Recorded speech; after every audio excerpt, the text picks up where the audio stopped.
Assalamualaikum warahmatullahi wabarakatuh. Selamat pagi anak-anak sekalian. Hari ini kita memasuki pertemuan untuk membahas tentang mapel pemrograman web dan perangkat bergerak.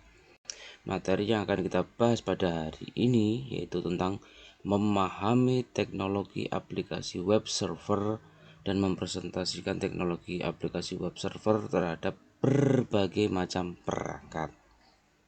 Kita mulai saja. Apa itu pengertian web server? Bisa kalian lihat adalah sebagai software yang memberikan informasi layanan data yang memiliki fungsi menerima permintaan HTTP atau Hypertext Transfer Protocol ataupun HTTPS dari klien yang disebut dengan browser web dan akan mengirimkan kembali hasilnya yang dalam bentuk halaman-halaman web. Bagaimana cara kerjanya? Cara kerjanya yaitu perangkat lunak web server terdapat pada komputer server, dan di komputer ini data-data web server disimpan dengan rapi. Sama halnya dengan komputer klien, komputer server juga harus terhubung dengan jaringan internet atau jaringan intranet untuk dapat diakses oleh klien. Pada saat klien browser meminta data web pada server, maka instruksi permintaan data oleh browser tersebut akan dikemas di dalam TCP/IP yang merupakan protokol transport dan dikirim alamat. Dalam hal ini merupakan protokol berikutnya, yaitu Hypertext Transfer Protocol tersebut atau HTTP atau Hypertext Transfer Protocol Secure atau HTTPS. Data yang diminta dari browser ke web server disebut dengan HTTP atau request, yang kemudian dicarikan oleh web server di dalam komputer server tersebut. Jika ditemukan, data tersebut akan dikemas oleh web server dalam TCP/IP dan dikembalikan ke browser untuk ditampilkan. Data yang dikirim dari server ke browser dikenal dengan HTTP response. Jika data yang diminta oleh browser tersebut ternyata tidak ditemukan oleh web server, maka web server akan menolak permintaan tersebut dan browser akan menampilkan notifikasi error 404 atau page not found. Di layar bisa kita lihat bersama yaitu tentang ilustrasi gambar tentang adanya sebuah transaksi di web server. Di situ ada sebuah DNS server yang fungsinya untuk menampilkan alamat di address browser atau domain name system ya, DNS. Kemudian ada save request domain, kemudian ada request dokumen dari browser client, kemudian ada retrieve dokumen sama send dokumen dari web server, di mana web server menggunakan bahasa pemrograman bisa HTML, PHP, ASP, Java, Perl, dan lain-lainnya. Dan tentu saja itu terhubung dengan internet ataupun intranet. Perangkat pengembang aplikasi web berbasis server, yaitu untuk membuat sebuah web berbasis server kita membutuhkan berbagai hal yang diperlukan supaya web kita dapat tercipta dan berjalan dengan baik. Perangkat yang dibutuhkan oleh hardware dan software bila dirinci akan ada banyak sekali perangkat yang dibutuhkan. Dan selanjutnya adalah contoh-contoh tentang perangkat pengembangan yang banyak digunakan saat ini. Yang pertama kali yaitu web server, berupa sebuah komputer yang dikhususkan untuk menjalankan aplikasi server, walaupun ada juga yang menggunakan komputer desktop. Yang kedua, web browser. Karena web browser ditampilkan tentu saja merupakan perangkat utama yang harus dimiliki oleh seorang pengembang web. Kemudian yang ketiga adalah jaringan internet. Bandwidth internet yang dimiliki harus besar dan lebih diperhatikan dalam uploadnya, bukan downloadnya.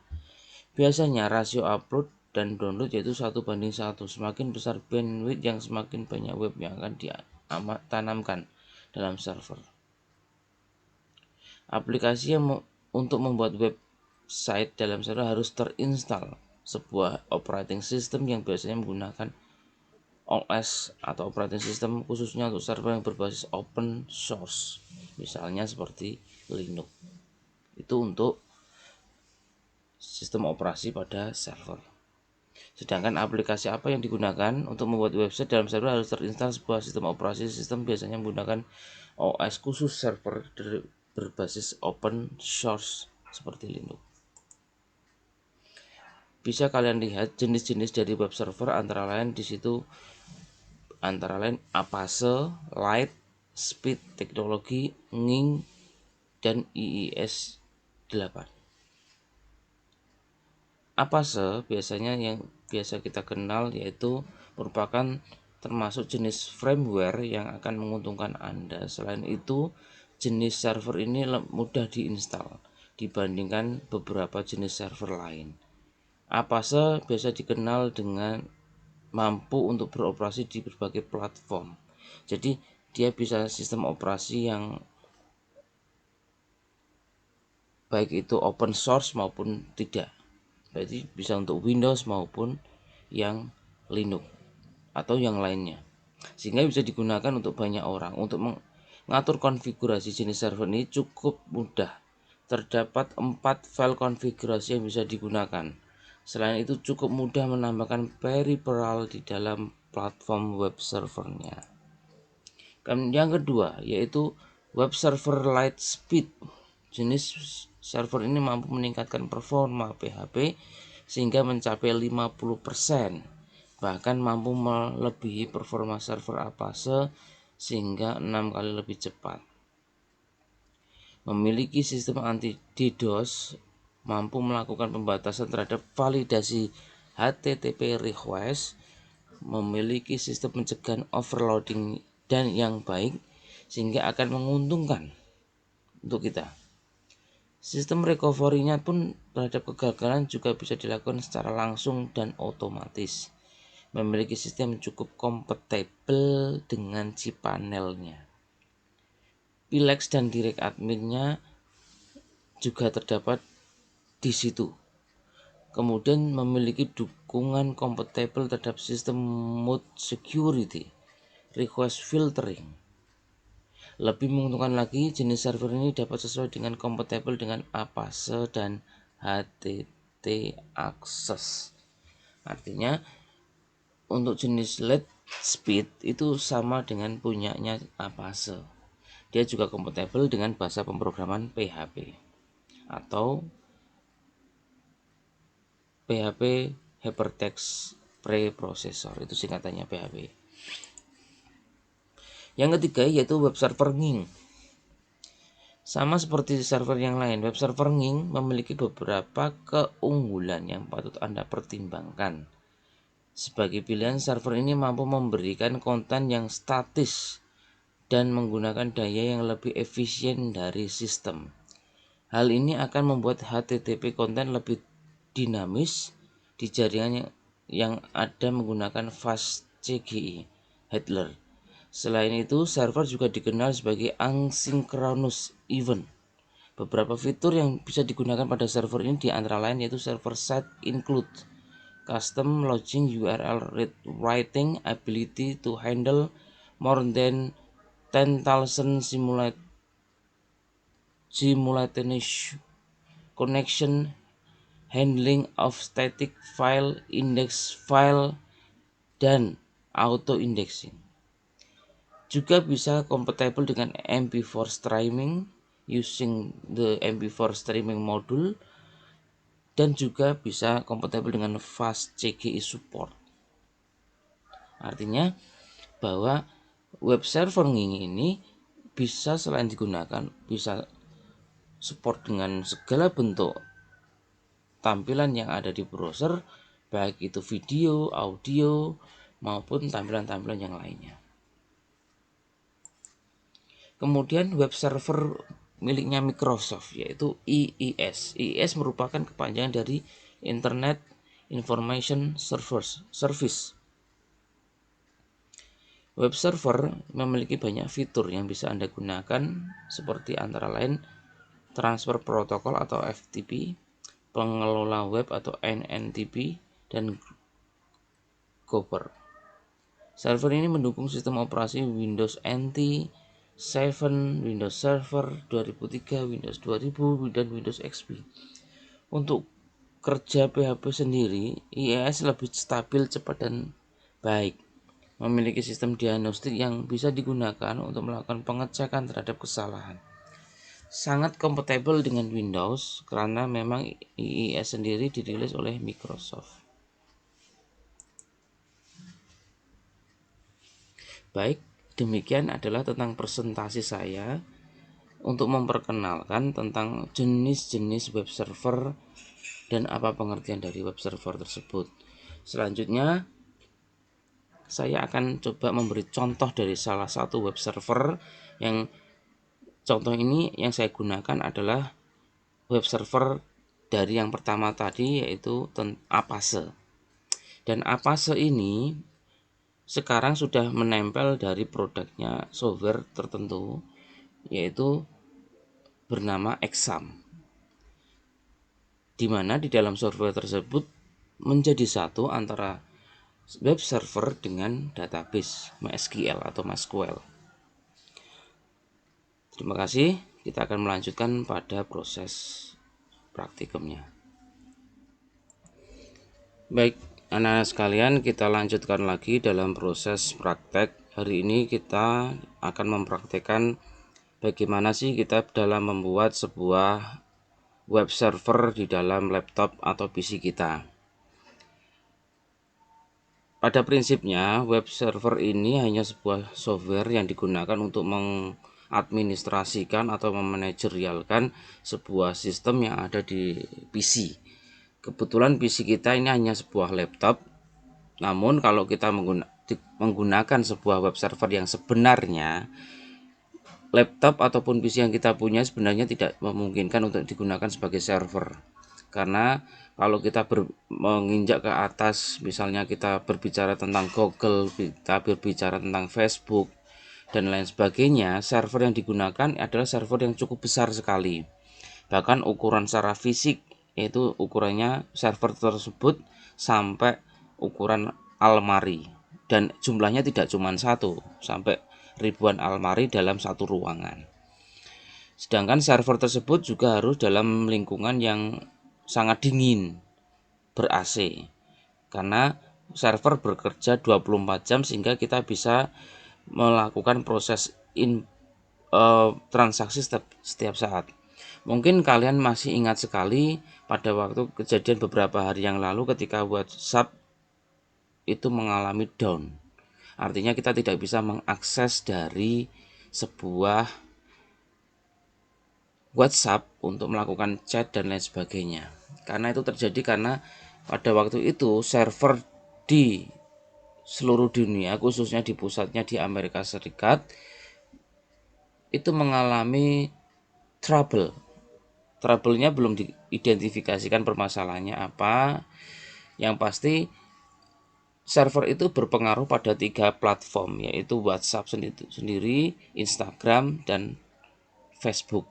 Sehingga kita tidak bisa melakukan akses pada ketiga aplikasi tersebut. Ketika sebuah server itu mati atau kita matikan, maka tentu saja kita tidak bisa mengakses lewat internet dari aplikasi tersebut. Artinya aplikasi tersebut bekerja 24 jam non-stop. Dia tidak berhenti sama sekali.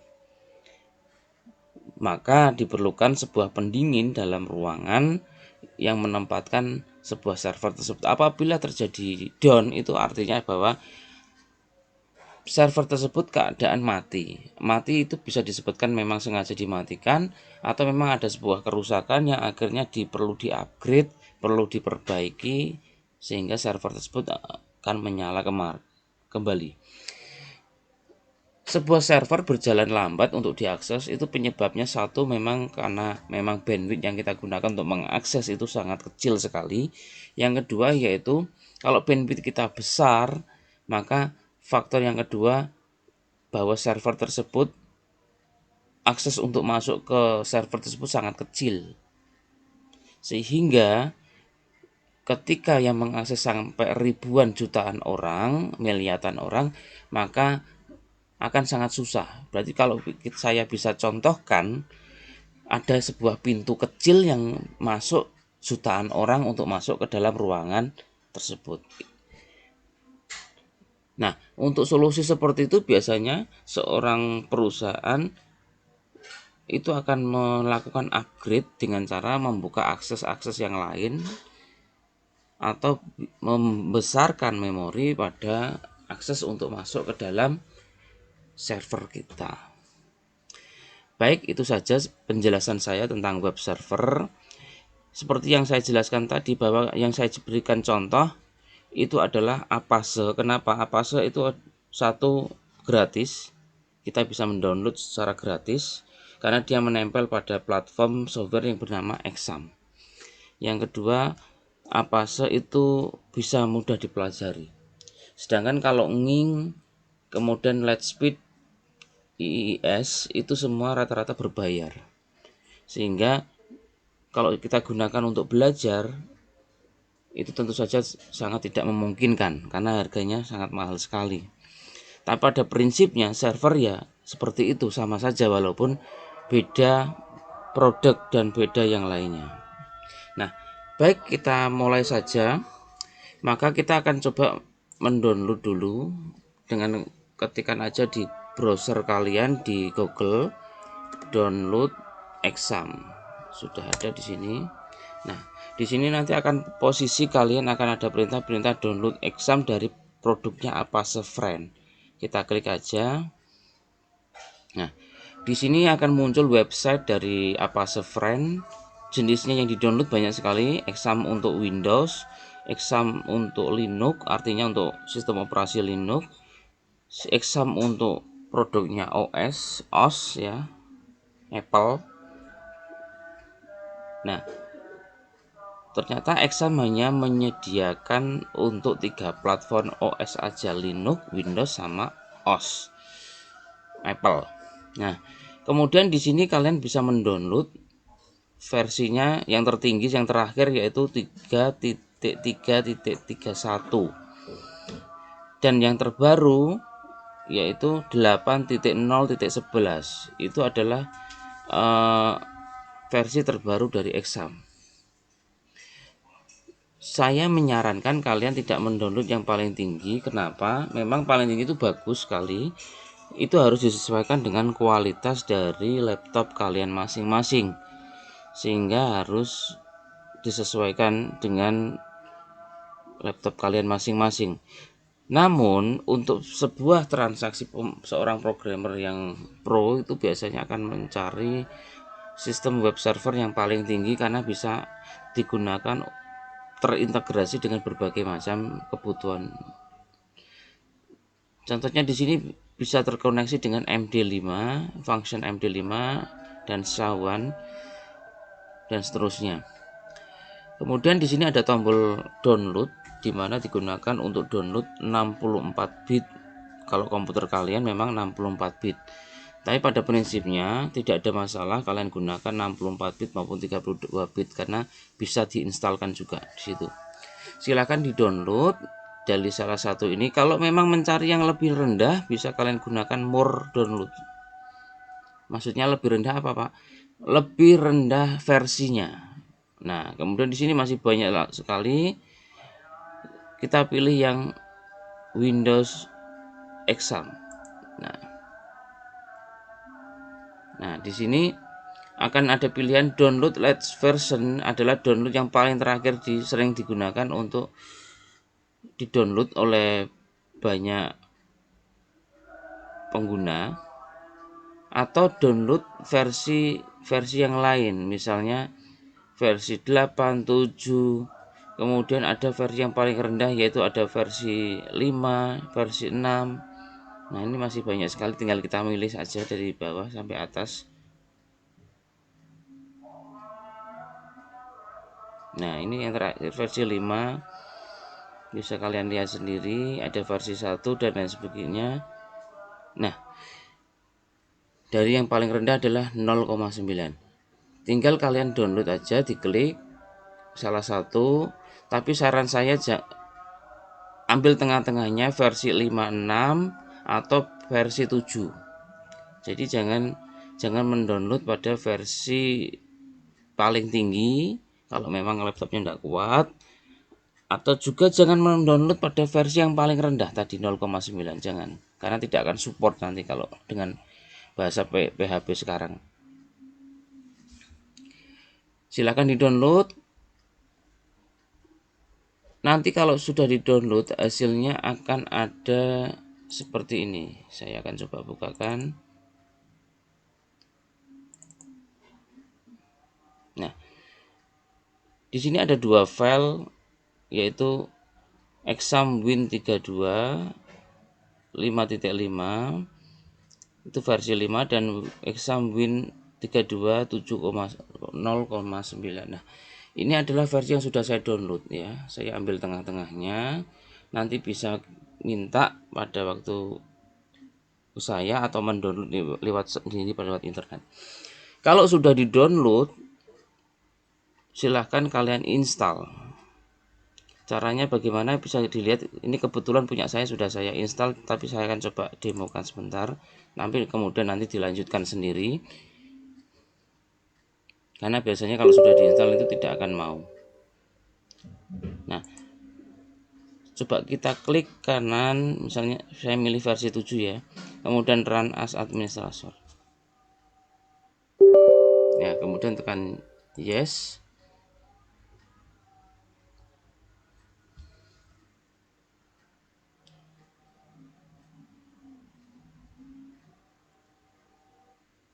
Biasanya tidak bisa karena sudah saya memiliki exam di punya saya. Nah, kalau posisi seperti ini berarti kita akan siap menginstal. Selanjutnya kalian next aja. Karena punya saya sudah pernah diinstal, jadi tidak mungkin untuk dilanjutkan. Tapi saya akan coba dulu next. Di sini biarkan tercentang semua, di next terus, dan akhirnya proses terinstall dimulai. Kalau sudah terinstall, maka selanjutnya adalah dia akan muncul di sini ada sebuah logo exam ya. Bisa di desktop, bisa di sini, tergantung posisi menempelkan kalian. Kemudian kita buka, kita uji coba. Nah, nanti akan muncul sebuah exam control panel.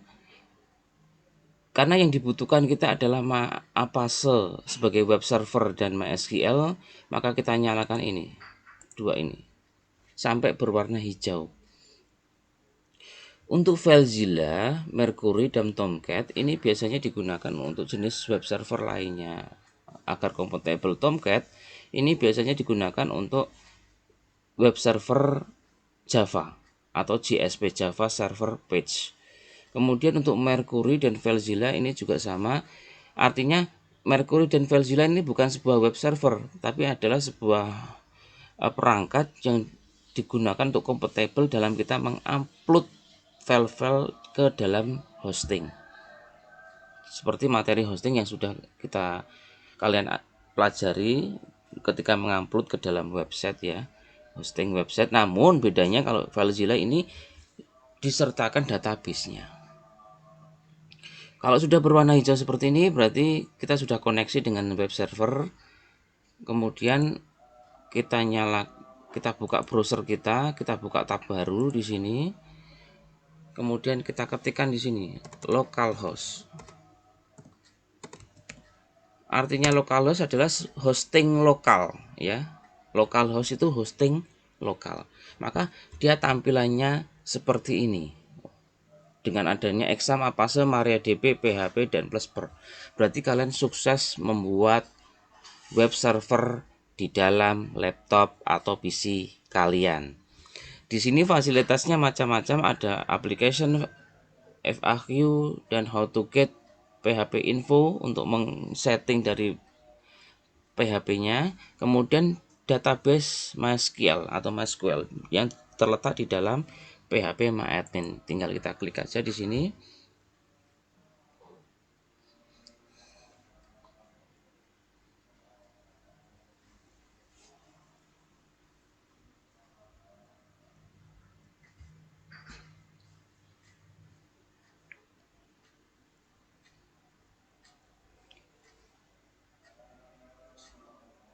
Baik, kita sudah masuk ke dalam database MySQL atau MySQL. Di sini adalah proses untuk pembuatan database. Tentu saja ini akan lebih kalian perdalam nanti di materi mapel basis data. Dan ini adalah konsep pembuatan basis data atau database dalam bentuk desktop, artinya sudah ditampilkan seperti ini. Karena konsep pembuatan database itu ada dua, baik itu menggunakan CLI (Command Line Interface) maupun dengan menggunakan GUI atau Graphic User Interface. Dan yang kita lihat ini adalah menggunakan teknik GUI atau Graphic User Interface, yaitu berbasis desktop. Sedangkan kalau berbasis CLI, ini kita bisa masuk juga, masuk dengan menggunakan CLI. Kita ketikkan aja CMD ya, seperti ini.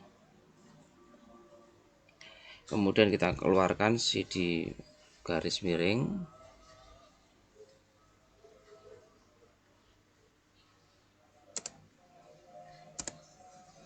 Kemudian kita coba praktekkan, misalnya kita masuk, karena ketika proses penginstalan sudah berhasil, maka dia akan muncul di C folder ini. Nah, ini yang disebut dengan exam. Exam ini adalah posisi web server yang sudah kita install tadi. Maka di dalam exam ini akan bermacam-macam folder yang digunakan untuk membentuk tampilan web server tadi. Nah, salah satunya ada FileZilla juga, htdoc. Htdoc ini fungsinya untuk menyimpan dokumen-dokumen, file-file web yang akan kita buat, kita taruh di situ. Sama seperti kemarin ketika kita mengupload sebuah file HTML, kita upload diletakkan di mana? Kita upload, kita letakkan di dalam namanya public HTML. Ini juga sama, kita letakkan semua file-file itu di sini. Cuman untuk exam ini atau Apase hanya kompatibel pada bahasa pemrograman PHP. Karena setelah ini sudah kita tinggalkan ya materi pembelajaran untuk HTML, kita akan masuk kepada materi pembelajaran bahasa pemrograman PHP. Kemudian ada database yang di sini diletakkan di MySQL dan lain sebagainya. Kita akan kembali ke CLI tadi, kita coba masuk dengan perintah cd. Ini seharusnya materi ini sudah di sistem komputer sehingga kalian tidak lupa perintah-perintah ini. Cd exam pp, kemudian cd MySQL, cd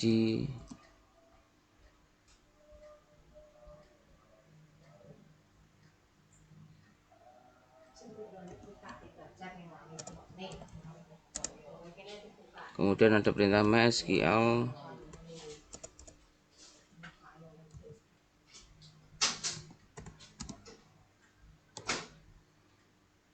strip H itu adalah hostingnya, localhost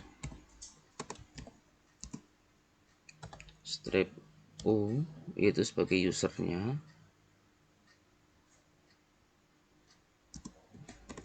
root. Kemudian coba kita enter aja. Nah, di sini belum ada perintah MySQL untuk pada proses data, dimana apakah letaknya memang di data atau apa di bin. Kita cek dulu.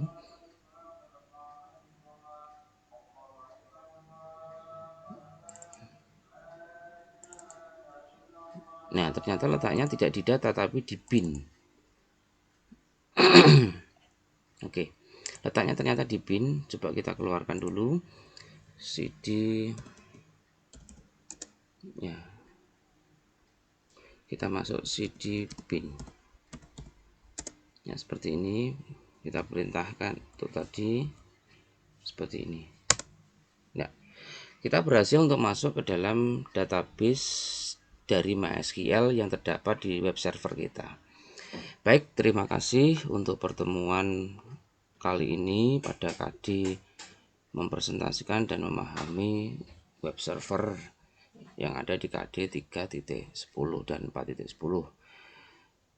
Selanjutnya untuk tugas pada kalian download web server exam tadi, kemudian kalian install dan kalian uji coba sesuai dengan praktek yang saya ajarkan pada video ini. Kemudian demokan dalam waktu 3 hari. Terima kasih. Saya akhiri. Wassalamualaikum warahmatullahi wabarakatuh.